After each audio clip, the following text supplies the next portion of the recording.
Nightmares. Tonight we continue. Leave a door open. Part 2. I'm sure some of you are concerned for my safety after my last post. I think that now is the time to update everyone on what has happened since.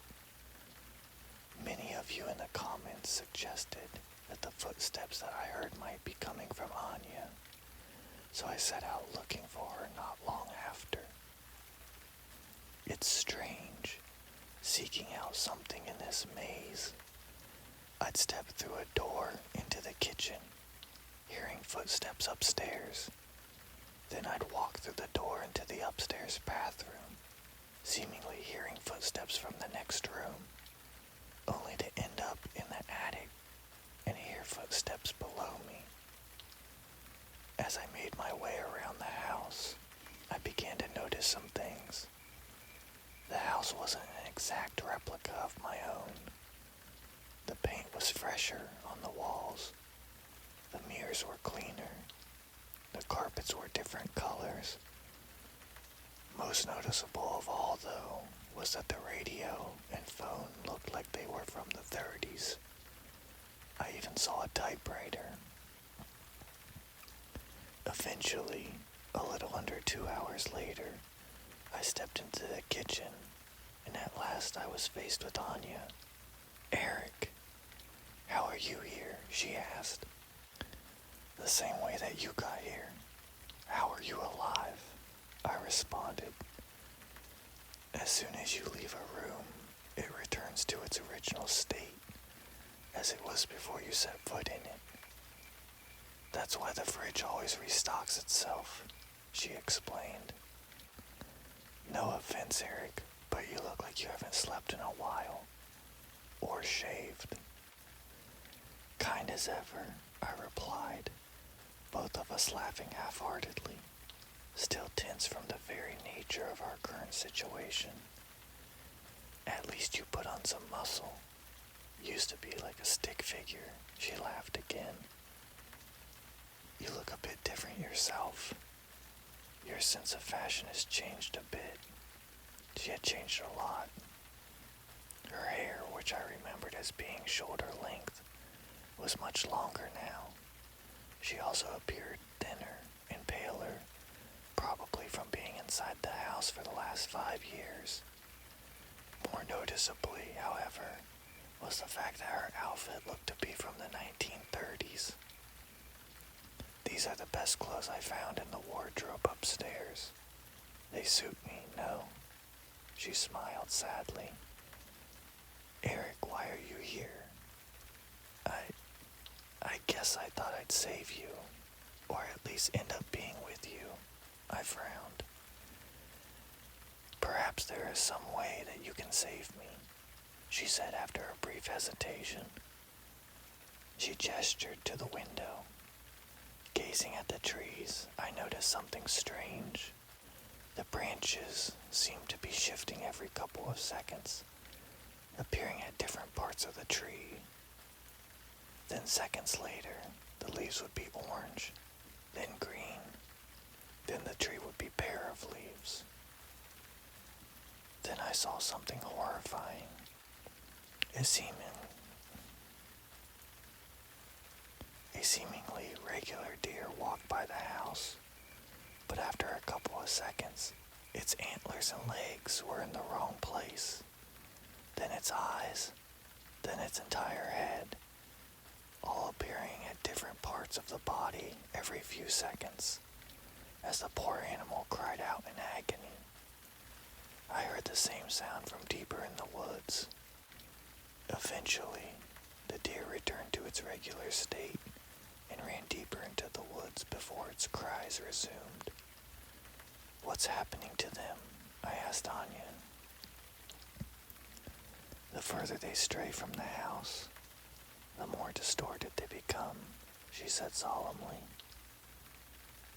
"You said I could save you. How?" "Eric, when I arrived here,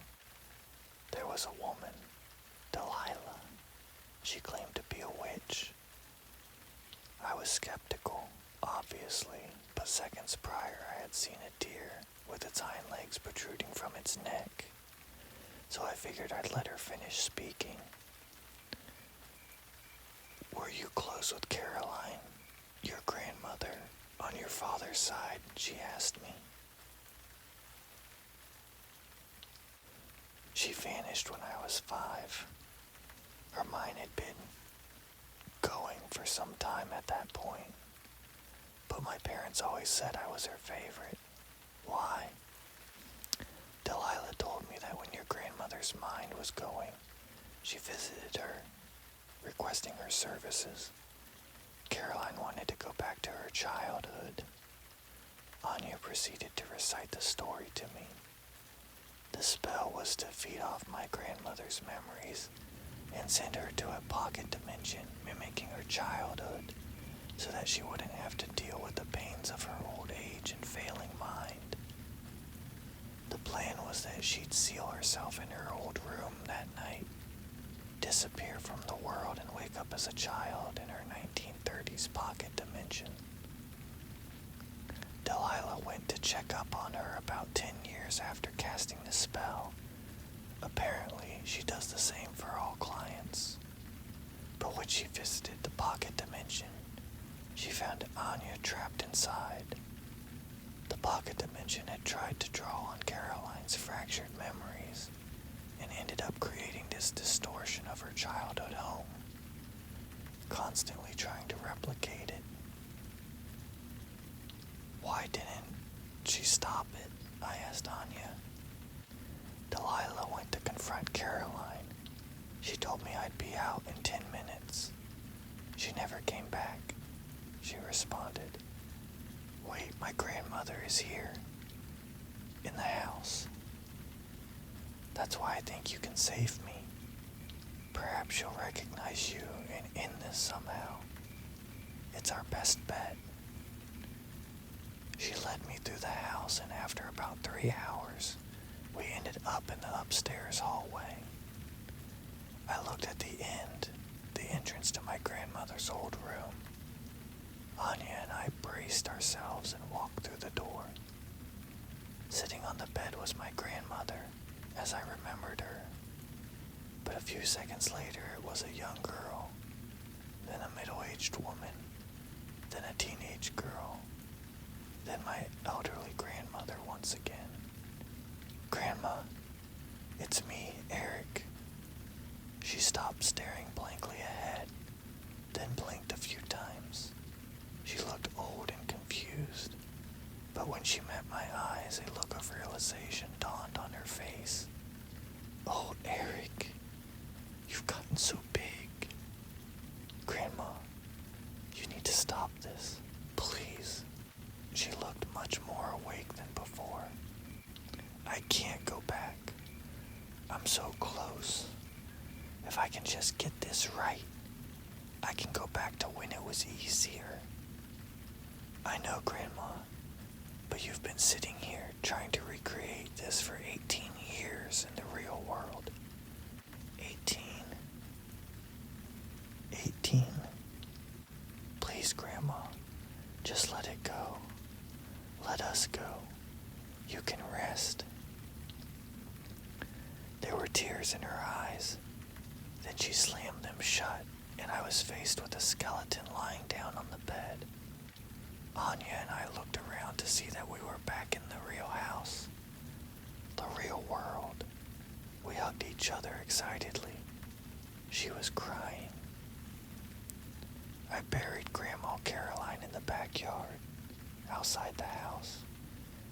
I think she would have liked that. The house isn't cursed anymore, thankfully. Anya is understandably baffled at how much things have changed in the last 5 years, and she developed an interest in some real old-timey fashion. I think it might take her a while to adjust. I'm glad I was given an opportunity to save Anya and give my grandmother some peace. Even still, though,